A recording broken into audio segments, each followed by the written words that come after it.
আসসালামু আলাইকুম। আশা করি সবাই ভালো আছেন। যখন আমার কাটা সমান হয়ে গেছে, যখন আমরা দাগ দিয়ে দিছি, দেখুন আমরা এটা যেতে দাগ দিছি, এটা তো বিম হবে, এটা বিম হবে আর একে হবে, এটাতে এটা বুশ পালাবো। রাত্রে খুশি, এখন কারেন্ট নাই, কাজ করতে পারি না।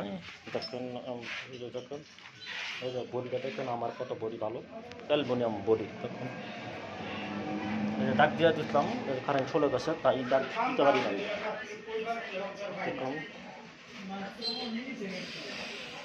দেখুন আমার একটা স্প্রিং কত ভালো, এটা হলো ইন্ডিয়ান স্প্রিং, মানে একদম মজবুত। 7